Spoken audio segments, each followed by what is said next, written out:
The hottest prospect in female boxing, maybe even all of boxing, Caroline Dubois. He said, you can't box, girls can't box. I was being pushed and encouraged by my dad and people around me.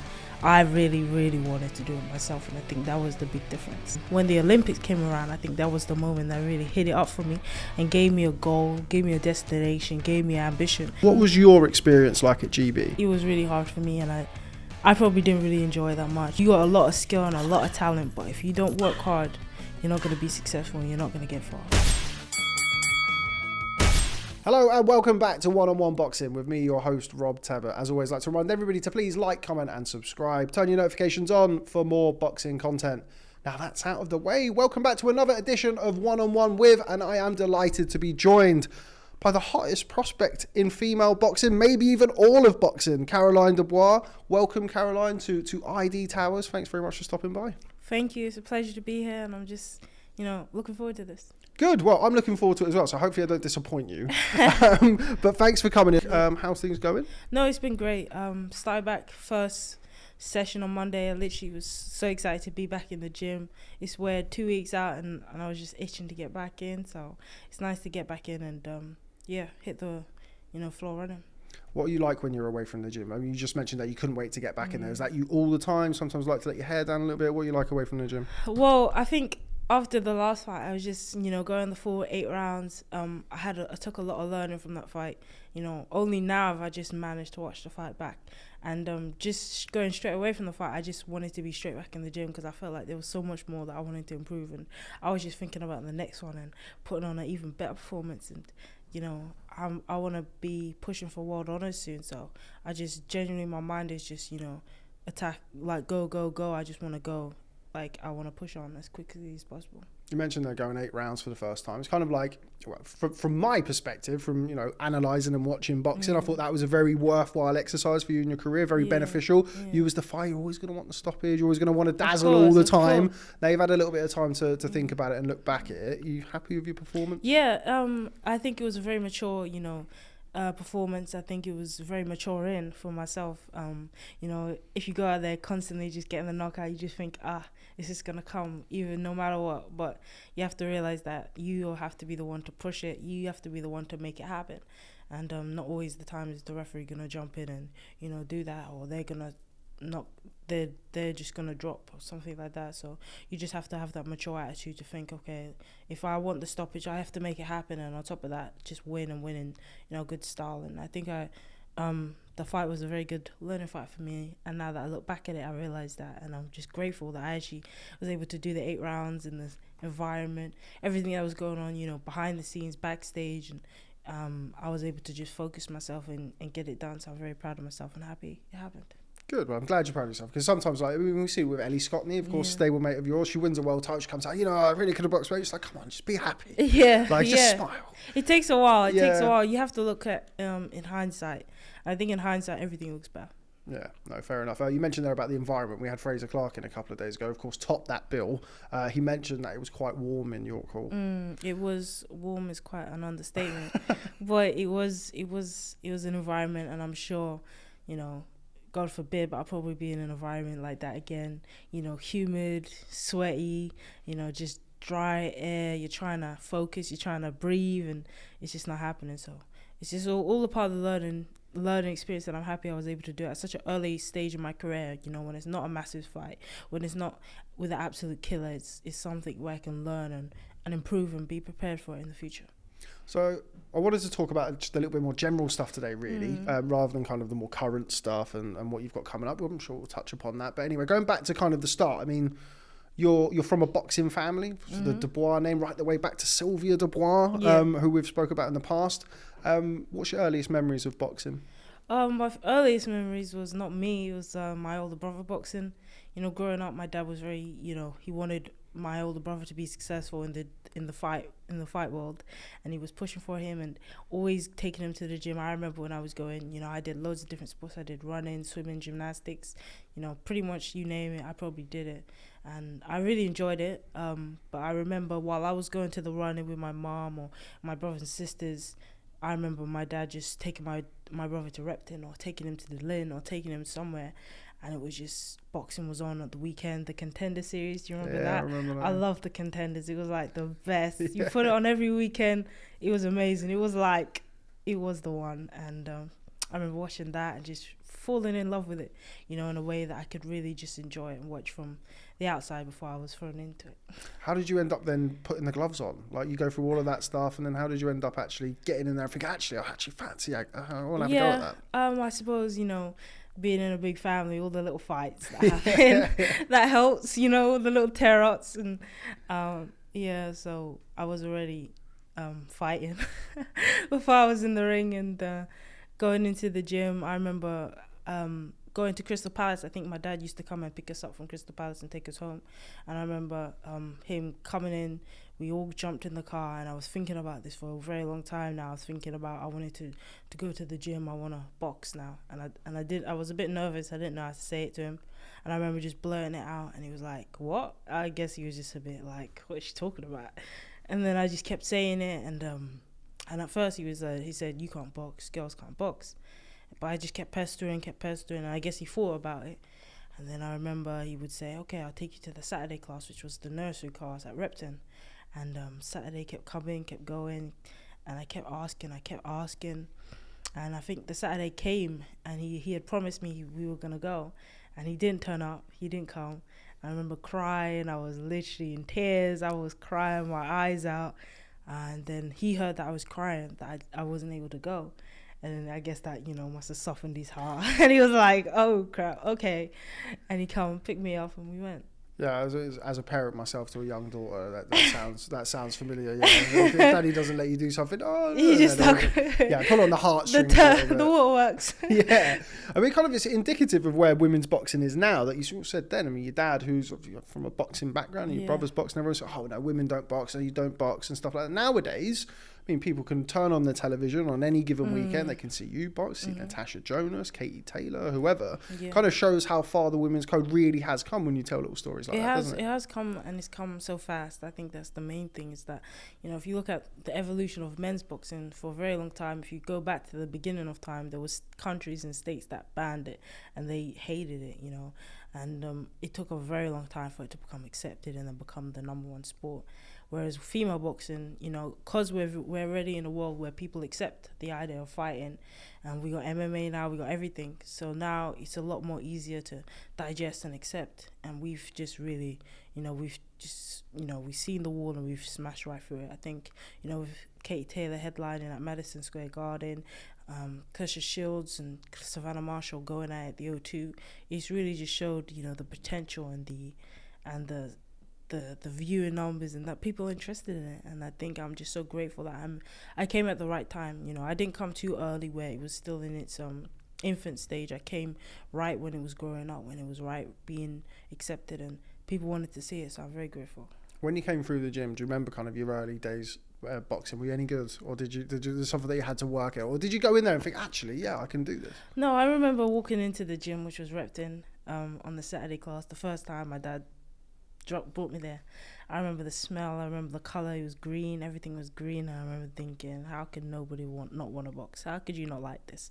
You know, I feel like I just hit it, you know, like a fish to the water. It was natural to me, it came natural. And like I said, I did so many other sports, you know, running, swimming, gymnastics, I did hurdling, I did long jump, I did everything, and I really, really enjoyed those sports. It was just fun for me.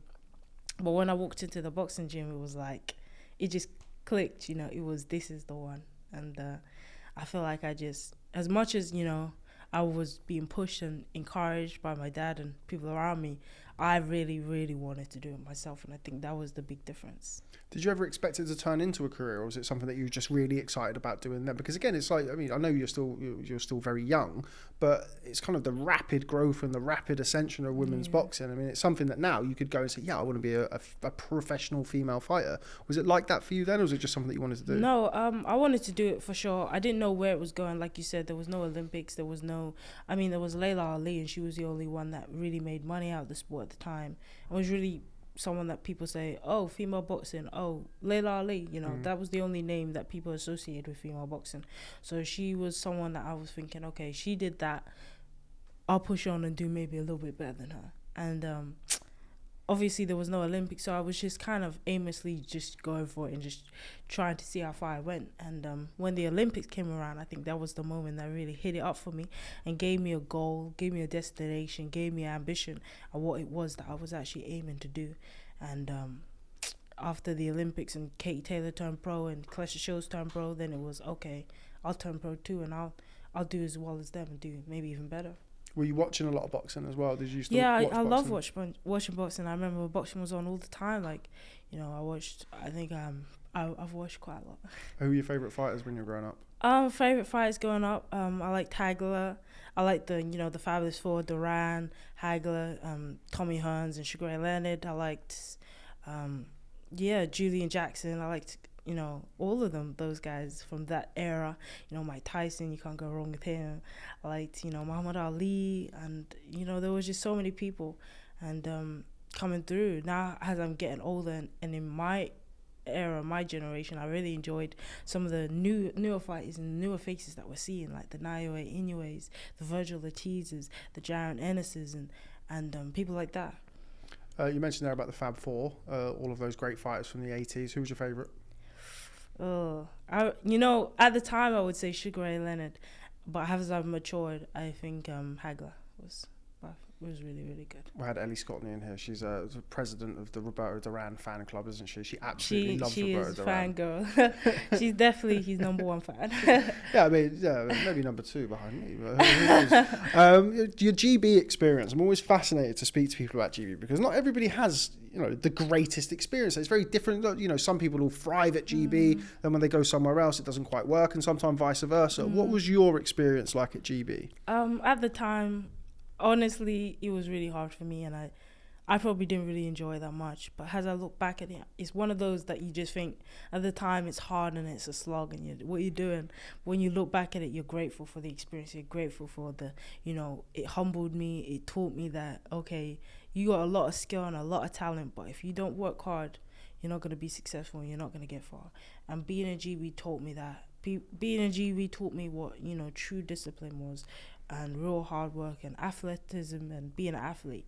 And I think I learned that up in GB. It was really hard for me because it was very competitive. Being up in GB is incredibly competitive, and you got 4 girls and they all want to go to Olympics. You're not special. Your dream is not special. Every single person in that that environment wants to go to the Olympics, and you're competing against 4 girls, and they're more experienced than you. I just turned senior. I would just turn 19 years old when I got on the team, and I hadn't had a senior fight. I hadn't gone out and there and proven myself, and there's all these girls that are older than me, more mature. They've established themselves, Commonwealth silver medalists, European bronze medalists, this, that and the other, and they're all aiming for the same spot. And I definitely learned how hard boxing is and how hard you have to push yourself. Yeah, because people kind of look at it. I think people who don't, like fighters rather, who don't go the whole GB route, they kind of look at people who go on GB, it's like you're pampered, you had everything given to you and things like that. It's not the case. And like you are properly taken out of your comfort zone, and you relocate in and you go in there every day. You're away from your family a lot of the time. It's not easy, is it? It is not easy, You're definitely taken away from your family. You have to go to tournaments. You're fighting like 15 times a year. You go to like, say, 4 tournaments. If you might get 4 or 5 fights at each tournament, 5 fights in like 6 days, you're weighing in every single day.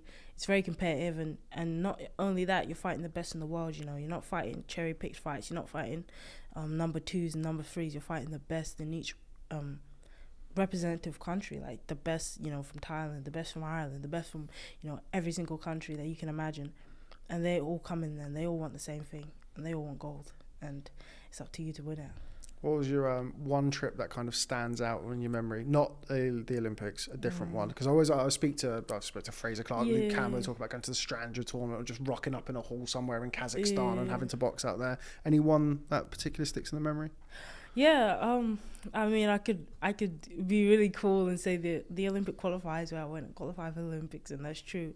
But I think the one that really stood out for me and probably really helped develop me as a fighter and as a person was the first senior tournament that I went to. It was, where was it again? It was in Bulgaria, I think. And I just gone out there. I was really struggling with the weight. And I remember really, really struggling, and I was just going out there, and it's different. Like, you go to tournaments before, and you have the coaches, and they're like, you know, you get what's it called, a chaperone, because we're usually underage, and you have to have someone, an adult, like taking you around. If you want to go to the shops, you can't go by yourself. They have to take you there, like babying you, and you really realize how much you're babying when you turn senior, and they're like, all right, just go and do what you got to do. You know, make weight. You have to make weight by yourself. You have to do this. You have to do that. You know, you haven't got people literally babying you or anything like that. It's up to you to do what you have to do. And so I go to this tournament in Bulgaria. The hotel is diabolical. The venue is shady, is falling down, it's rickety. There's like over, I don't know how many people, maybe 150 athletes, other boxers. And we're going into this tournament, and it was just really, really eye-opening for me. The whole experience, you know, the making the weight by myself, really having to knuckle down and grit down and do that. And then at the end of the tournament, after I had all this like training that I was doing on the side when people weren't even seeing what I was doing, you know, I lost. That was the first tournament I'd ever lost, and I was so devastated. Like, but that gave me so much drive heading towards the Olympic qualifiers. Like, if I didn't go to that tournament, I don't think I would have qualified for the Olympics. Like, the drive that fight gave me was insane. You don't strike me as somebody who likes to lose. No, 100%. I don't think you'll find many boxers that do, to be fair. Yeah, and even like, I'm talking about even outside the ring. Like, sometimes I speak to fighters, they want to win everything. It doesn't matter if it's boxing or anything. You know, are you like that? Are you fiercely competitive outside the ring, or are you a little bit more relaxed? I would say that I was a lot more competitive outside the ring, but I realized that I'm not great at everything. So I don't really let it get to me too much. I just focus on what it is that I am good at. And I realized that I was truly blessed, and this is something that, you know, God has blessed me with, and my talent, my skill, I think my reasoning in this world is to box. So that's why I focus my energy and attention on.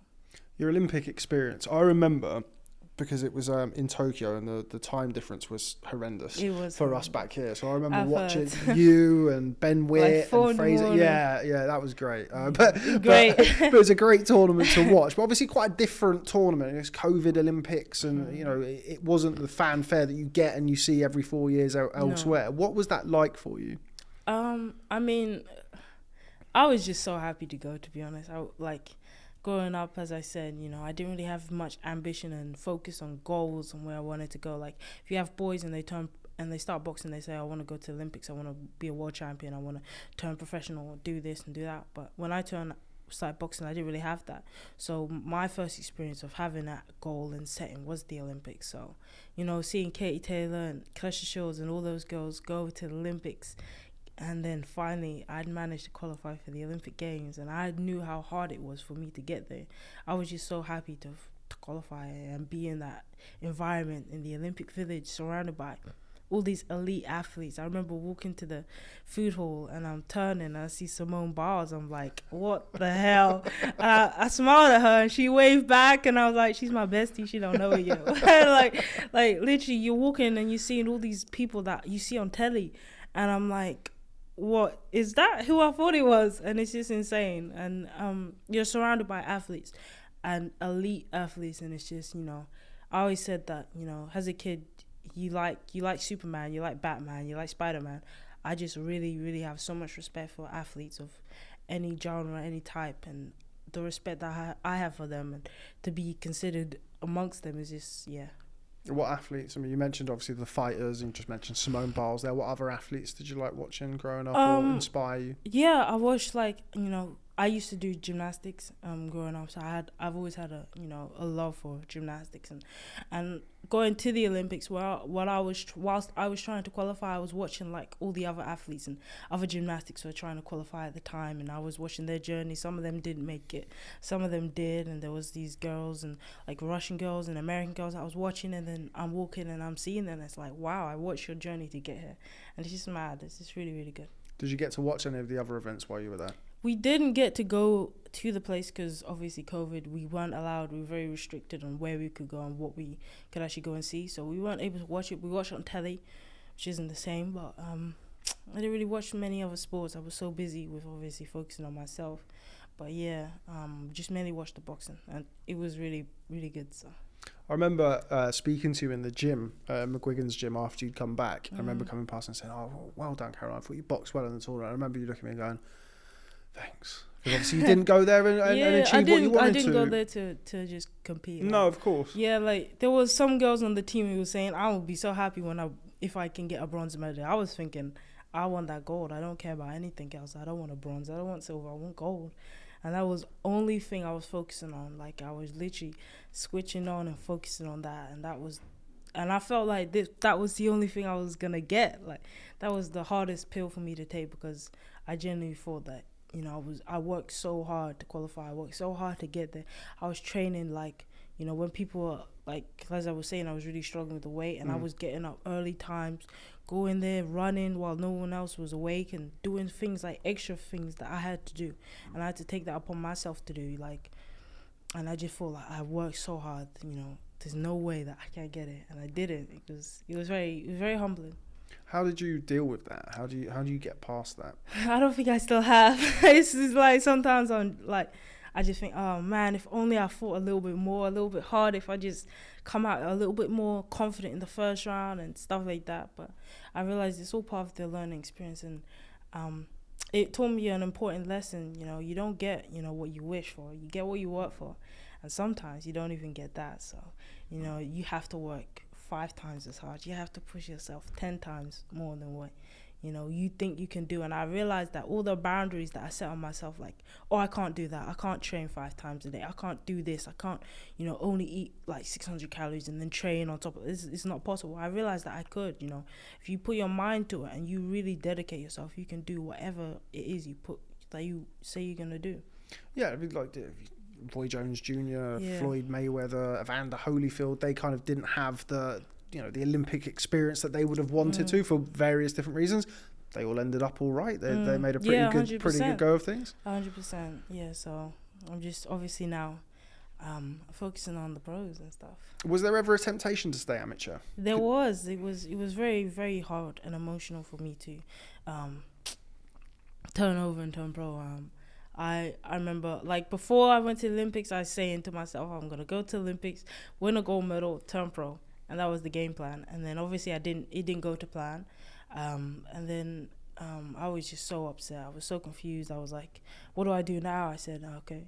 All the coaches around me and the team were saying, stay in for another 2 years. The Olympics is going to be in Paris, which is closer to home. It's not like it's going to be in Japan, and it's not going to be a COVID Olympics. Like, everybody's going to watch it. Your profile is going to go through the roof, and it's going to be so big for you. Like, stay on. And I remember after I fought Thailand, the Thailand coach came up to me. He said it was a very close fight. You boxed really well for your age. He's like, stay on for the world championships and see how you do there and stuff like that, and then decide whether you want to turn pro or not. And I was just like, yeah, I'll think about it. And then obviously I come home, and then my dad was like, just turn pro. And I was like, what? Like, it was very hard for me. But obviously I went around, and I think being able to speak to Sky Sports and their enthusiasm for me and their excitement for me and belief in me was really what, convinced me to turn over. Yeah, I mean, and you've come into it, we kind of alluded to earlier on, you've come into it at the perfect time, really. There isn't a better time to be a female professional fighter. Sky are kind of in a position where, look, I'm sure nobody will mind me saying, they were in like a transitional period, or were at the time, where Matchroom had left and gone to DAZN, and they were looking for people to fill the void, and the new stars, people like yourself, Ben Whittaker, Adam Azim, of course, your stablemate. So all of those things kind of worked quite nicely for you and allowed you to, I mean, you kind of fast forward to where you are now, and the decision looks pretty good. Yeah, 100%. I've definitely, not gotten over the Olympics, but I definitely have, matured and understood that it's a learning. It's helped, teach me some really good lessons. And now I'm looking at the pros, and I'm seeing, as you said, like, this is the best time for female boxing. You're seeing so many personalities, so many characters, and there's so much excitement and buzz around it. When there's a female fight on the card, people are interested. They want to see what's this about. And I can feel that in the energy when you go to the shows, and when you go to, whatever it is, you see a female fight, you take notice, and you want to see what she's about. And I'm just so happy to be a part of this moment where people are taking notice and really, really giving us the attention that so many girls prior didn't get. And so I'm thankful for that. I want to be a world champion. I want to be undisputed, and I want to be the best. We did a first pad session, and I felt to myself, this is the guy that I want to be with. What he was showing me on the pads, I remember doing the pads, and I felt like this is the worst I've ever felt. The more you bleed in training, is the less you're going to bleed in war. Not being in the gym with Daniel, I think it would have been probably one of the few times in your career where you've not been sort of seeing each other all the time. What's that like? And I'm trying every day to figure out who I am as a person, and trying very hard to stay true to myself and be myself. Who are you as a person? I'm still working that out. I'm still figuring that out. I'm sure you won't mind me saying it, but you are tipped as a potential superstar of the sport. Somebody who can go and really transcend boxing, not just men or female boxing, and cross over. How do you feel about that? Is that something that you is that a challenge that you relish? Is it something that you maybe struggled with? How do you feel about it? Because you're not being tipped to be, a good female fighter. You're tipped to be, the female fighter, which is something that, I imagine that I would very much struggle with somebody putting that pressure on me. That's probably why I'm not an elite athlete like you. No, I wouldn't call it pressure. I just think it's like, as you said, I relish the challenge. As a kid, you set so many challenges for yourself. You say, oh, I want to win a nationals. And you say every year, every time you get up, you're running, you're training, you're doing bags, you're sparring, you say, I'm going to win a nationals. When you finally do it, you think, okay, what's next? I'm going to be a European champion. If you can do that, you say, oh, I'm going to go to the Worlds. I'm going to do that. You say, I'm going to go to the Olympics. And if you can do that, you say, I'm going to be a world champion. If you can do that, you say, I'm going to be the best. And it's amazing where I'm getting all these compliments and all these, expectations thrown on me, because it's higher than my expectations on myself. And every time I train, I can set my goals. I can say, I want to be a world champion. I want to be undisputed, and I want to be the best. And that's what I train to do. And you train with a certain Shane Mcguigan, yeah. Turned pro with him. How did that come about? And what's your relationship like with Shane? Yeah, like I said, before the Olympics, I was already thinking in my head, like, strategically what I was going to do. I said, I'm going to go to Olympics and then I'm going to turn pro. So before I went to the Olympics, I was already going around looking at some pro coaches, and Shane was one of them that I got, put in contact to. Me and my dad, we went down to, I think... Canterbury at the time. Canterbury at the time. And we did a first pad session, and I felt to myself, this is the guy that I want to be with. Like, what he was showing me on the pads, I remember doing the pads, and I felt like this is the worst I've ever felt. Like, I wasn't clicking at all. None of the punches were connecting properly. And he just was showing me so many different things. Like, it wasn't just going on the pads and it feels like bam, bam, bam, bam, like all the punches are connecting like a sharpener. It wasn't that. It was like he wanted me to do something, and he was explaining to me why he wanted me to do it that way, and showing me things. It wasn't just going on the pads and hitting the pads and creating the sounds and feeling good. It was a proper, like, breaking things down and then explaining in session. And I like that. I said to myself, when I turn pro, I want to learn and I actually want to improve. I don't just want to sharpen up on what I already have. And I felt like Shane could do that for me. So it was really a no-brainer for me that Shane was the guy that I wanted to be with. Yeah, he does. He likes to break you down. He's very much a pro-style coach. Yeah, definitely. Pro. Yeah.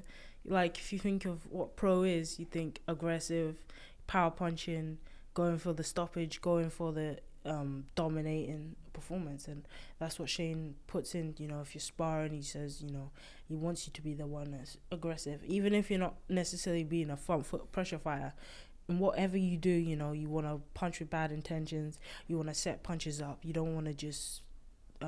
point score. You don't want to just pitter patter and move. So I felt like that would be a good improvement for me, and I feel like in my performance, I think you can see that it's been good. I think I've looked like I'm improving, and hopefully what we're doing in the gym starts transpiring into the ring.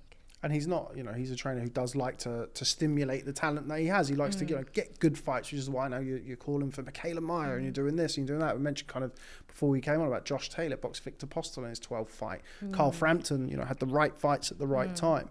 That must be something else that appeals to your competitive nature more than anything, because you don't want to... And obviously the depth isn't quite there in the female code where you can get to 20-0 without fighting anybody. So that kind of works in both sides of things to me. Yeah, definitely. One of the things I really like is that he always encourages his fights to push on. He doesn't want to see you waiting around having 5 fights where it's just what people call learning fights, but really you're just going in there and knocking people over. He wants you to step up each time, and he wants you to step up at a decent pace. He doesn't push people to rush, like how he really focuses on individuals. Like if you look at, say for example, the Azim brothers, Hassan is moving at a slower pace than what Adam is moving at, but it's a pace that matches both styles and both personalities correctly. Adam is at the ability in the weight division where he can crack on, so he's cracking him on. Whereas Hassan is at a division that is really dangerous, really, heavy hitters, got some real good domestic fighters around. So he's saying slow down and move at a pace where you can learn and improve a lot quicker. So I think he just encourages you to move at the pace that matches what level you're at now. And I think I'm at this time and the level where I can really crack on. And he encourages that. He says, yeah, I think you're ready for a world title. He was saying last year that I would throw you in for a world title now. And him saying that obviously installs the belief in me for me to say, I'll be ready soon. And yeah. Mentioned there about Adam and Hassan. Of course, you've got Chris Billum-Smith. You've got various other fighters who've come in and out of the gym over the last few years. Really vibrant gym, really buzzing gym, which always kind of it helps, doesn't it, when you're surrounded by like-minded athletes and everybody's striving for the same thing, and everybody's a pretty good bunch in there as well. Yeah, 100%. Obviously, Adam and Hassan, I've known them since little kids. Like I went to Del Youth with them, though. That the second gym I ever went to. I sparred Hassan, I sparred Adam when I was 11 years old, and obviously Ellie as well. I went to the Europeans with her, and it's nice to run into her again. I love being at a gym where I'm not the only female, and I think I'm done with those days. And it's really nice to have other people in the gym, different personalities, different characters, and really different levels of where they are at the gym. And the only thing that ties us in together is that we're all very good. We're all aiming very high. We set high standards for each of us individually. What were your early memories of Adam? I remember him I think obviously it was at the time where Amir Khan was really dominating, really kicking off, and Adam and Hassan come into the gym. I don't remember who it was. I think he had yellow gloves or something like that. And I think he had yellow gloves because of the Prince Nassim and the yellow gloves. And I just remember his yellow gloves. And I used to spar him all the time. And we used to have some real good spars. And Gary McGuinness, the coach at Del Youth, he would watch all of it. And I just remember him being really, really sharp back then and really good. How good is he? It's scary, when you're up there, up close and personal, and you're watching him. He's like a cobra, I think. He really he's so patient in the ring, and then he just strikes. And I just think he's really sharp, really aggressive when he has to be. He really has a good variety of punches, and he's got a really, really good engine, and I think he's got everything going for him. The kid that I see in the gym every day, I know that if that kid could get in the ring and fight against anyone, put him in against anyone, I think he could really hold his own. Do you like sparring the men, sparring the boys? Because I've heard that you do quite well against them. My sources tell me that you do all right when you're sparring the men in the gym. Yeah, I wouldn't say I do too bad. It's definitely a lot harder than when you're sparring the girls, but I enjoy it. And as I'm getting older, I realized that it's better. The more you bleed in training, is the less you're gonna bleed in war. And obviously, I don't intend to bleed in training now, but that mindset of push yourself as hard as you absolutely can in training, then when you come into the ring, it's gonna be easy.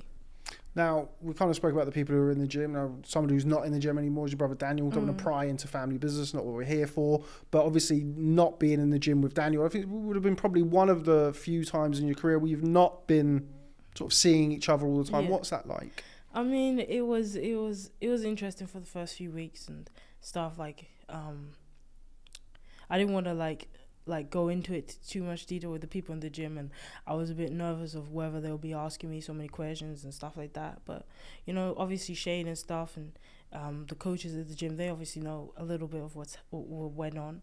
But after that, no one's really pried or really been off in my business or anything like that, and it's just been focusing in on the gym and focusing on what's important. And I'm not a baby and a kid no more. I haven't really got that thing around me, and that's why I'm so grateful of all the experiences that I've had being on GB team, where you have to go and you really have to step up for yourself. If you need to go for an extra run, you have to do it yourself. And that whole attitude of looking after yourself, making sure you're responsible for yourself, I think has helped me even from a young kid, I remember going to the Europeans when I was 16 years old, and all the other girls that went out there, they all had their moms and their dads with them, and I was the only one who went out there by myself, and I was the only one who won gold. So that all of those experiences that I've had as a young kid, I think that was just God like preparing me for what eventually happened. And now I'm at that point where I can just totally be mature and make the right decisions and focus on myself and look after myself. If I need to go for a run, I do that. If I need to spar and I'm sparring not good, I need to take the time to focus on what I need to do to improve. And I think that maturity has helped me a lot.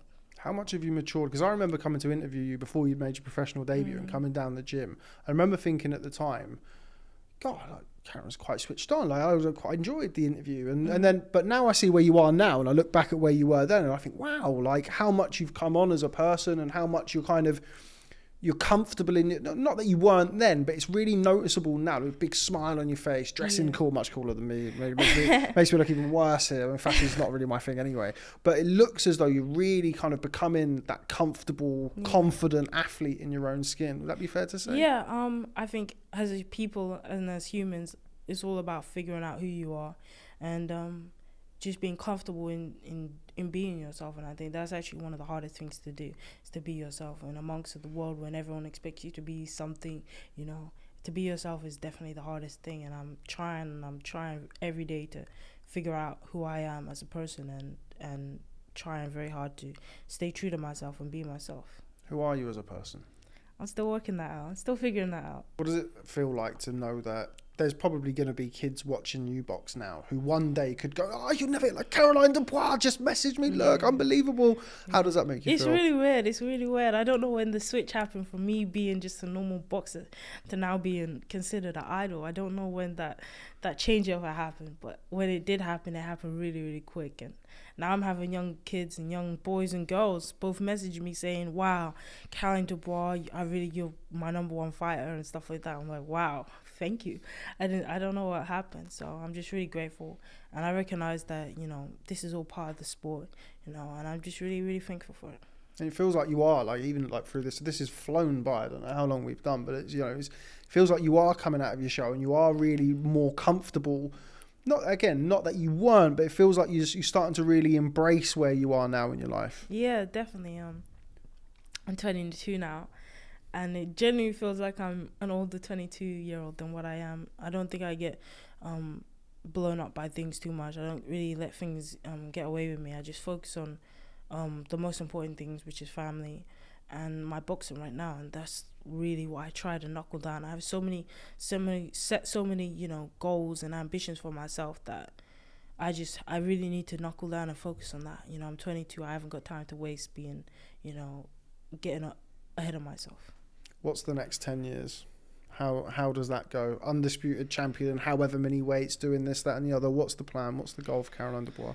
Well, 10 years is I'll be 32, and hopefully by then I'll be retired by then. That's, the goal. I definitely want to be retired before I'm 30. I think boxing is a very amazing thing to go through, and I think it's like a shooting star. When it's there in the sky, you light that sky up and everybody has to stop and take notice. But when it's gone, it's over, and you have to really be graceful in yourself to let it go when it's gone. And I want to be someone who really, while I'm boxing, really lights up this boxing world and this boxing scene, so that when I do leave it, and hopefully before I'm 30, I'll leave it with no regrets and with no feeling or inclination to stick around any longer than what I should. I feel like it's a bit premature to ask, but you have given any thought at all about what you maybe will do after boxing? I actually have really thought about it, and I've really set up ideas for myself, and I really would like to open a hairdresser's. Really? Okay. Yeah. Okay, interesting. Has that always been kind of It's actually thing? really been, I want to open like I don't know, I really like doing like obviously nails and beauty and stuff like that. I really like to open hairdressers and help young girls like me. I think there are many young black girls who are very insecure with their hair and stuff like that, and I would like to be able to help them. Like, I was very insecure about it, so something that I would like to do when I retire. Would you want to own it? And I definitely, I would love to open would you actually like to get into it? And I would get into it. Like, okay. I genuinely really like doing it. Like, I would help my sister out with her hair and stuff like that, and it's just something I'm passionate about, and I think it takes up a lot of time. If you're a black girl watching this, doing your hair takes a lot of time. It can take up to 6 hours, and I just like the fact that it takes up so much time. It's an actual skill that takes up a lot of time. Like doing boxing, if you're a boxer, we train 6 to 7, 8 hours a day, and that's the whole day gone when you think about it, because you're eating, you're sleeping in between it, and before you know, you haven't got time for anything else. And that's kind of what like hairdressing is done. Like, you can have 2 clients, and that's the whole day gone. Like, depending on what style you're doing, it's the whole day. I like the fact that it takes a lot of time, and it takes a whole skill to get it really well. So yeah, something I'm passionate about. Okay, well, interesting. Well, we look forward to that, but obviously there's a few things you need to do before then. Yeah, it'll be a bit weird, like, but working on it. Yeah, well, okay, well, we look forward to it. Caroline, this has been a real pleasure. Thanks very much for stopping by today and speaking to me and telling us a little bit about your story. Of course, we are only this far into your story with plenty more to come, and I'm sure it'll be a massive success for you, so I look forward to seeing it.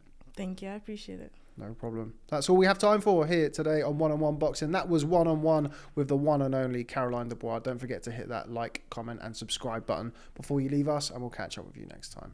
I remember watching Katie Taylor's debut, and it was like, wow, like, she's done it. She's opened, another door, and we're going to run through it, which we have. I was never going to be, a model, so that was off the list. Female boxing is thriving. It's going from strength to strength. Never been to Catford?